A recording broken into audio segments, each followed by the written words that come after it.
This is Walt Disney World Today. Give us 5 minutes and we'll give you the world. It's Friday, March 1st, 2006, and this is episode number 69 of Walt Disney World Today.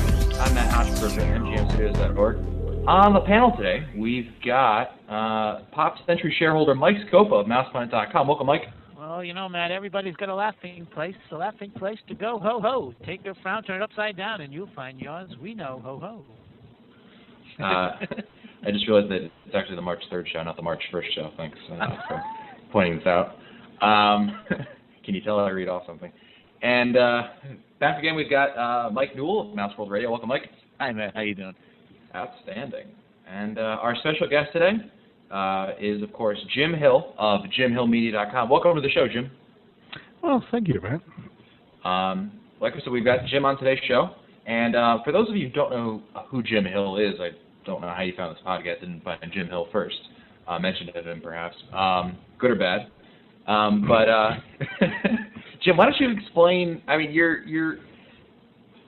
famous. You're, in Disney's words, you're infamous. I mean, you run a site. I mean, you kind of like give the background information on things that a lot of us never knew about. How would you describe your website, JimHillMedia.com?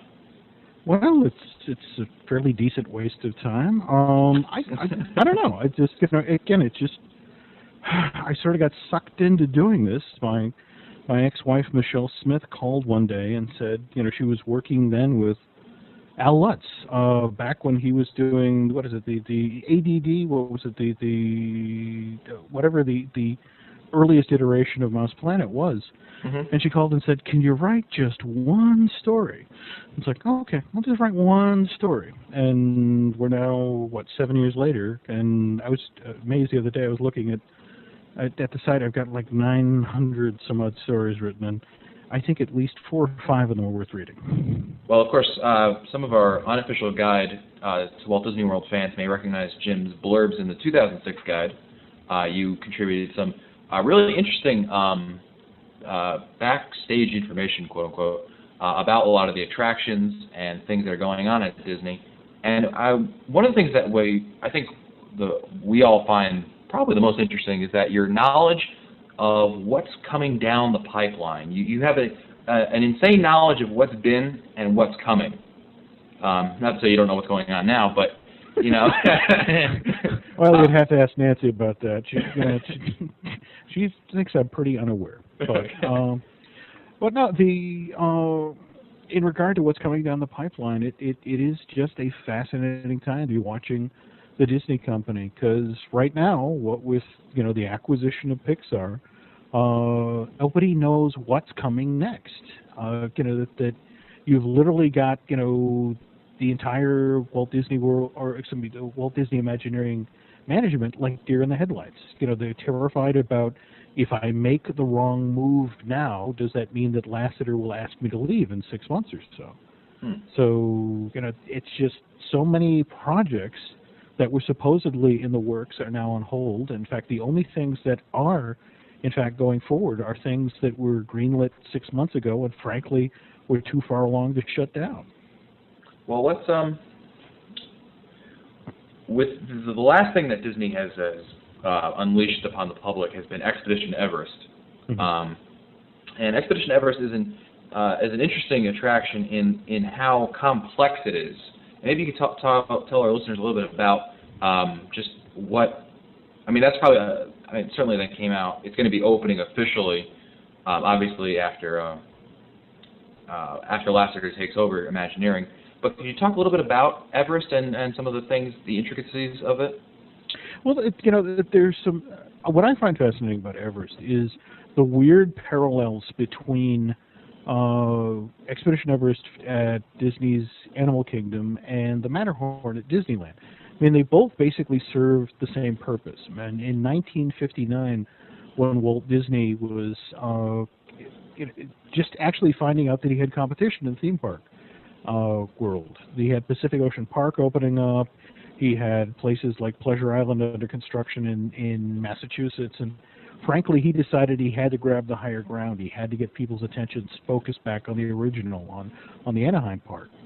And that, in a weird sort of way, is what's happening with Animal Kingdom, that here you have this park that opened that never quite caught on with the public the way they'd hoped. It never met its financials. By 4 o'clock in the afternoon, you could fire a cannon and not hit anybody in the park. Everyone had wandered out and was at Epcot or MGM at that point. And so they needed an attraction, a dramatic attraction to draw attention back to the park. And Joe Rohde wheedled and pleaded and made threats and eventually got $100 million to build this thing. And by God, every dime, that he had was spent on the thing. In fact, to be honest, that there are a lot of people who wish that, he'd gotten, say, another $10 million, because wouldn't it be cool if there were a second Yeti? But, for now, it is what it is. And, it's certainly, it's driving attendance already at that park.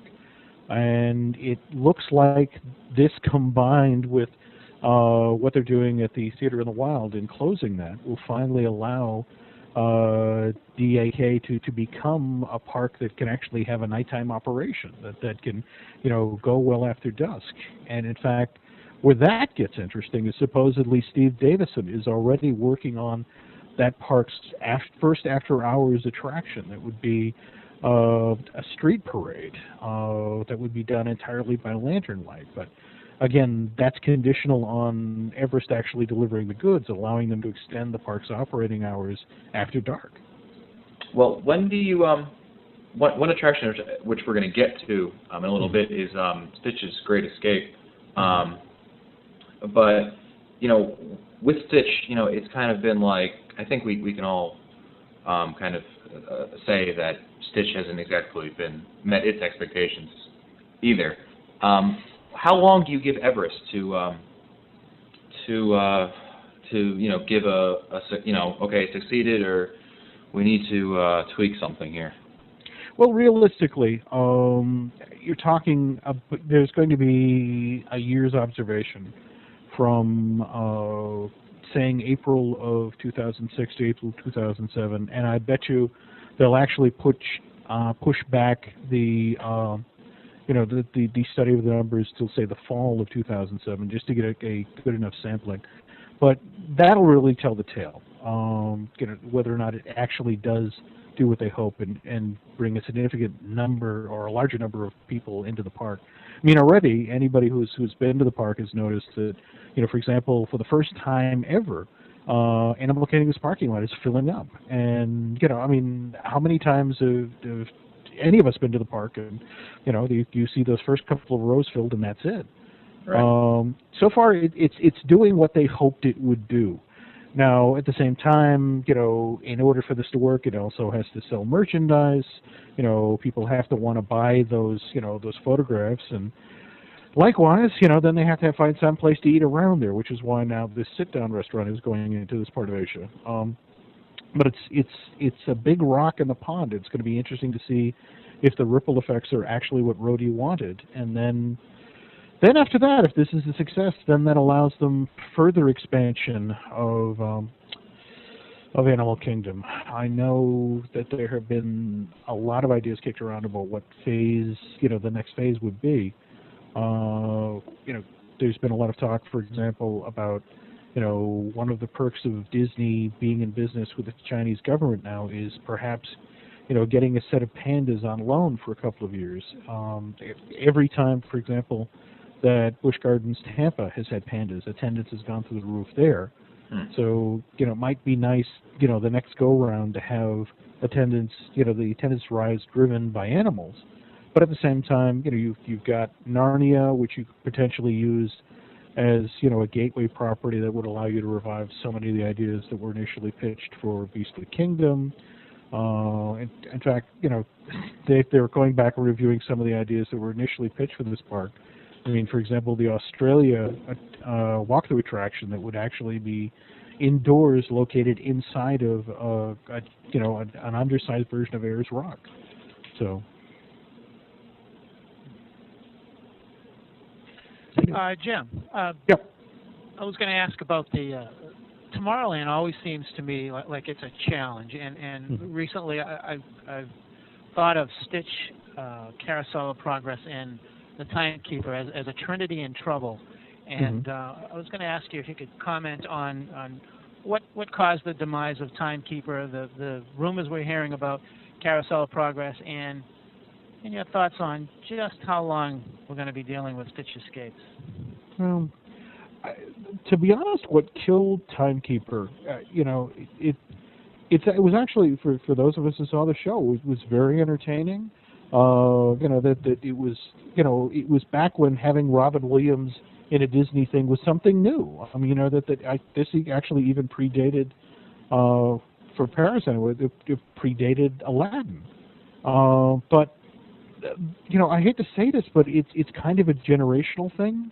I mean, the notion of standing up for 15 minutes to watch a movie in 360 around you for the next generation of theme park goers, that was an awfully long time to stand and do something passive. They wanted to be out doing something. In fact, that's the saddest part about what Imagineering's own market survey work tells them at this point, is that the typical theme park goer doesn't want, it's ironic because Disney fans, all they talk about is, when are they going to do the next Pirates? But what the survey work tells the Imagineers is that people don't want a 15-minute long ride, a boat ride.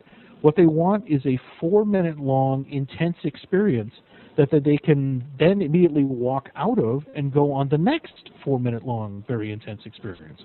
So, in fact, that's why we ended up with Mission Space. That was what the market survey said guests wanted.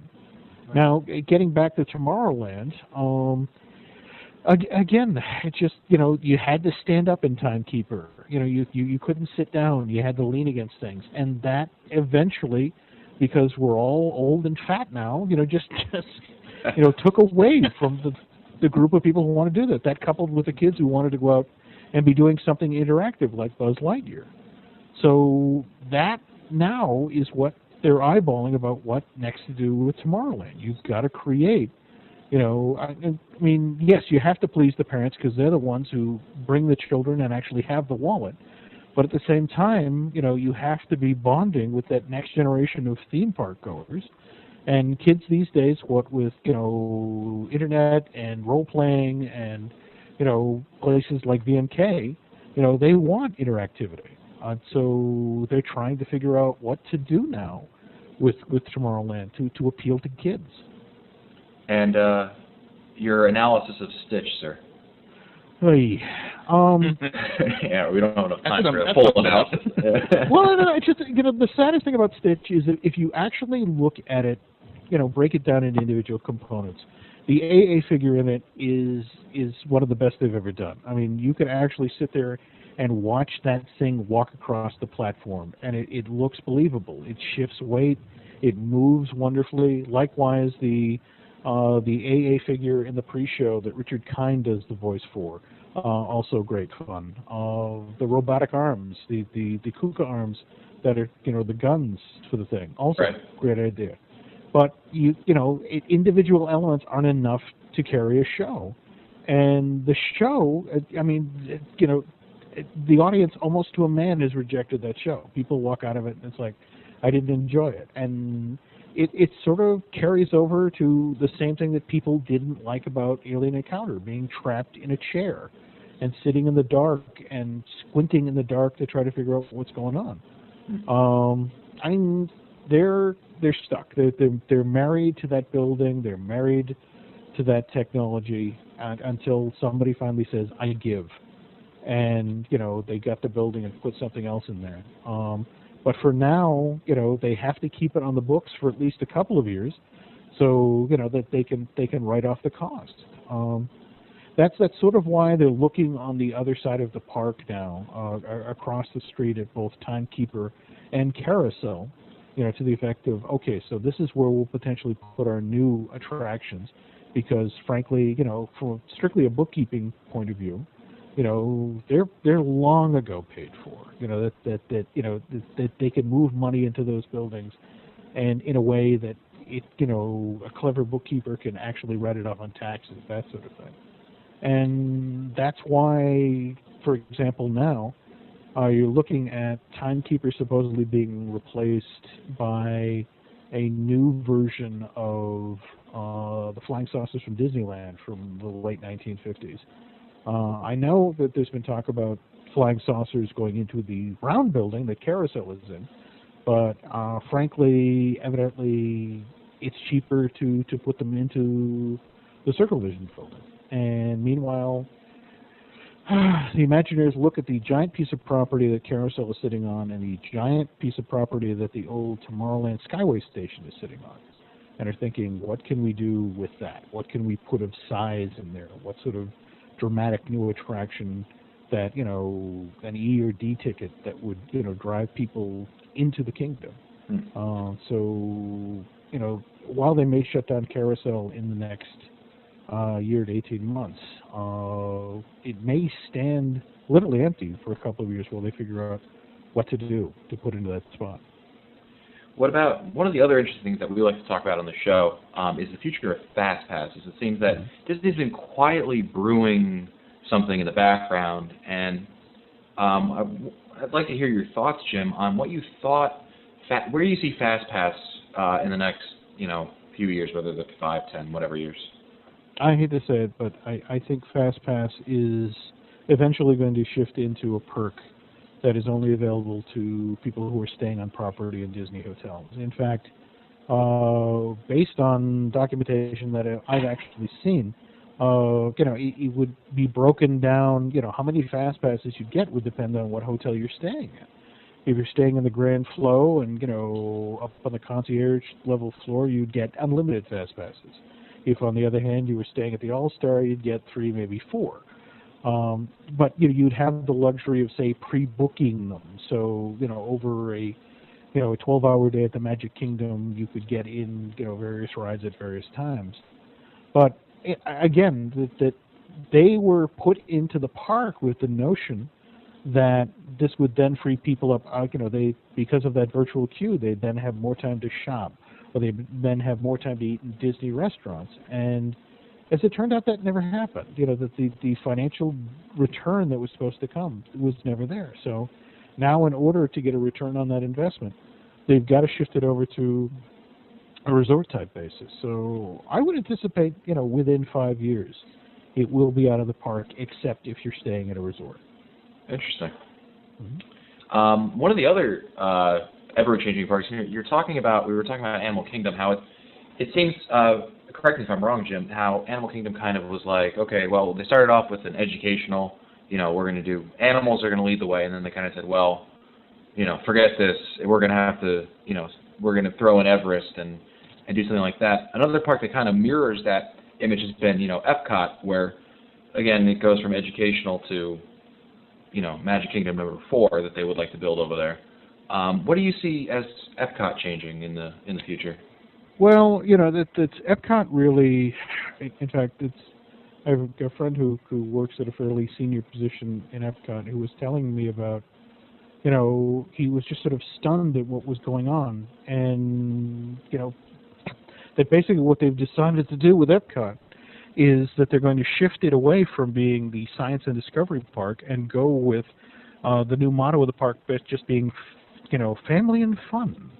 That what's going on with, for example, Turtle Talk with Crush, or the new Nemo ride-through for Living Seas. That's going to be, the footprint, the model for what they do going forward. And you're going to see more characters folded into this park. One of the more, I personally think, bizarre ideas is taking the River of Time attraction from Mexico and shifting that over to basically a dark ride that's themed around the Three Caballeros. But again, it's one of the things that Disney these days lives and dies by surveys, and what the surveys keep telling them is people come to the parks to see the characters, and in Epcot you just don't see the characters. It's an interesting theory you got there, Jim, because I look at an attraction like take 2 attractions, Mission Space and Turtle Talk with Crush. Right. Mission Space is a behemoth that costs, arms and legs to build. You have to take out, mortgage the company kind of thing. And Turtle Talk with Crush is a low, I don't have numbers to really compare to give you, but you would agree that Turtle Talk with Crush is a far less investment than Mission Space. Very much. Well, if you're looking at the individual attraction, yes. If on the other hand, you do that wonderful Disney bookkeeping, and you attempt to write off all of the money you poured for decades into development, the notion of creating an environment where a living character can actually talk to an audience, then suddenly you're talking about a lot of money. Because I'm just So thinking, and at the same time, if you take into consideration that Mission Space is actually underwritten by, why can't I think of the sponsor corporation now? Hewlett-Packard. Hewlett-Packard. There you go. That so much of the construction, that sort of thing, was done on Hewlett-Packard's dime. So a lot of this you're talking about is bait and switch. Because what I guess my point was that, I mean, I know that they invested all this money in Mission Space and everything. You don't think that perhaps they're better off with these smarter attractions? Like, it's not more is, less is more. You know what I'm saying? Well, one of the other things you have to understand is that you are having a change out in the mindset at Walt Disney Imagineering. For example, one of the reasons they justified putting all of that money into development of Mission Space is this was going to be a franchise. For example, Mission Space, once it was a huge hit at Epcot, was going to travel to Disneyland, and was going to be dropped into Tomorrowlands, around the globe. And the beauty of it was that if you think about it, you've got the 4 centrifuge units. They don't really take up that much space. It's not a huge footprint. And you've already, spent your money to develop the ride and the ride film. So, it was found money. What they just hadn't factored into it is that it would make people sick, and, that coupled with the horrible publicity coming off of the tragic death of that little boy, which, again, at this point has been proven wasn't Disney's fault, but at the same time, sometimes you just get unstuck unfairly with a certain reputation. In this case, Mission Space is now known as the ride that makes you sick, and that killed that little boy, which is why it's going to be one and only now. This is not a ride that's going to be franchised. So you think, where you look at Crush, I mean, Crush is going to travel the planet because it works beautifully, anywhere. Right. Do you see more attractions like that coming down the pipeline? More Turtles Park kind of attractions? Yeah, they refer to it as the Living Creature Initiative. Lucky the dinosaur grew out of that. There's talk of creating an additional autonomous. Actually, the original name for these things were autonomous walking platforms, and they're looking. The next time they do this, they're going to do a classic Disney character. I've been leaning on them heavily to try to get the name of the classic Disney character, but they haven't coughed that up yet. But no, it's they believe very strongly in this. In fact, they're looking to see if there's a way to take this and translate it to a theater show. Literally, you sit down and you have Donald Duck or Mickey Mouse or that sort of thing come out and talk, and it's clear that they're talking to the audience that's there right now. In fact, if my understanding is correct, the Roz character, for example, at the end of the Monsters, Inc. ride at Disney's California Adventure right now actually makes use of the very same technology as Crush. I mean, people are just sort of floored when Roz, starts heckling people in the car and saying, "Hey, you in the glasses and the purple hat," Right. not realizing that it's, an $8 an hour employee sitting backstage looking into a monitor. So I just think that, you take that, the investment on those kinds of things, small. The investment in Mission Space, huge. And, you can, I just think you're more likely, if it turns out to be a Stitch, okay, no big deal, not a whole lot of money invested. Whereas, you've got the Stitches, I don't know, but the Mission Spaces, the Everests that have to do well. And if they don't, well, it's still going to be there because sooner or later it's going to, like you said, it's going to cover the cost eventually. Yeah. And again, I think that's what's always fascinating about the fan point of view. If, for example, now, with Lasseter coming aboard, everyone's talking about, let's get Discovery Bay built, or let's, all of these wonderful old attractions, or wonderful old ideas for attractions. But the reality is that, you have to serve today's market. And for example, today's kids crave interactivity, which is why Crush is such a huge hit with them. The notion of this character I'm looking at from the movie is actually talking to me. So again, you're right. This is the sort of thing that the company will probably be investing in heavily. But at the same time, just because you come up with something wonderful doesn't mean that you can actually get it to work another time. I mean, take, for example, what happened with Star Tours. First time out of the box, simulator married to a film that you move through a themed queue that set up the story, worked brilliantly. Second time, Body Wars, that there was never the audience reaction to Body Wars that came off of Star Tours. And they realized that it's more about the character. It's more about, the setting you're taking them into. If they don't know what going in, they're not going to be as enthusiastic about what they're about to experience. That's a great point. It's basically storytelling.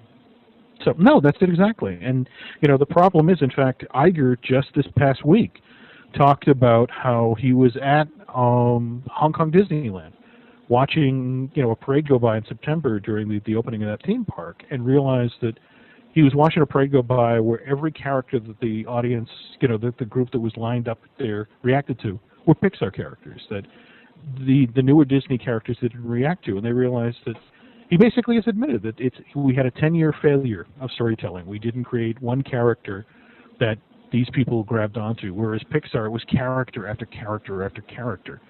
So, Pixar does what they do well. The storytelling. You seem pretty high on Pixar. Well, but there's a problem. Pixar has built its entire rep on storytelling. But one of the things that people at Pixar don't like to talk about is the fact that last year when Joe Ranft died, that tragic car accident, Joe was their story guy. I mean, Joe, he was like, and I was talking with a reporter from USA Today about this a week, 10 days ago, and she pointed out that she's concerned that what's going to happen with Pixar right now is sort of what happened to Disney animated films when Howard Ashman died. There was this wonderful period where Disney had a rebirth of animated films. That great string where it was Little Mermaid and then Beauty and the Beast and then Aladdin. And it seemed like, wow, they're really hitting their stride. And then, it peaked with The Lion King, and then from there was this sudden, slide in quality. And what basically happened is that with Ashman gone, the storyteller, the really good storyteller was out of the building.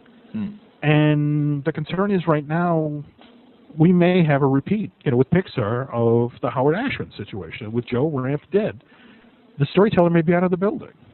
Jim, one of the things that I can recall back in January, I had a breakfast at Bomer's with one of the cast members who would be working at Expedition Everest, one of the lead team cast members, and he leaned over and he said to me something to the effect that he thought that with the technology being so challenging as it is with the Yeti and with Expedition Everest, that there was a possibility that could very well be the Animal Kingdom's test track. Could you comment on that? Well, that is a genuine concern. I mean, face it, that whole attraction is built around getting an encounter with the Yeti. Right. And, people came off initially during the first, tests in January, February, raving about this amazing figure, how fluidly it moved and that sort of thing.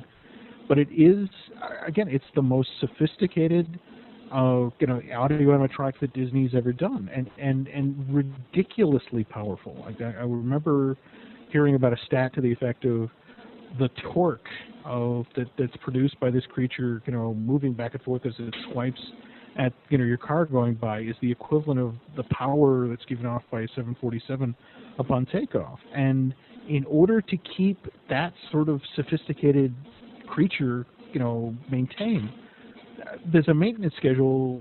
Again, nothing official about this, but supposedly in order to keep that figure in top working form, it involves shutting down the attraction every 3 months, going through the figure, tightening all the bolts, checking, the actuators, that sort of thing, as well as combing out the fur. And, that's, if they can turn that around overnight or over a day or so, that's okay. But, you're going to be using this. I mean, if anybody who's driving on I-4 or 192 has seen the billboards, that's how they're selling this park, and people are going to want to come and see that ride, and particularly see this amazing AA figure. So, for it to be in B mode for weeks at a time, which supposedly it's actually been like that for the last 10 days and 2 weeks. Could you explain what B mode is? B mode is actually A mode is active, as in it's activated, it's moving, and it's really impressive when it's moving. B mode is broken. I mean, it just literally defaults to the scariest possible pose, and what they do is they shut off all the theatrical lighting, and they then turn on a fan so the fur is moving, and then the lighting becomes strobe-like. And what's interesting about that is that the strobe, as the train is moving, and with the strobe, it somehow makes you think that the creature might actually be moving, but in reality it's frozen in one position.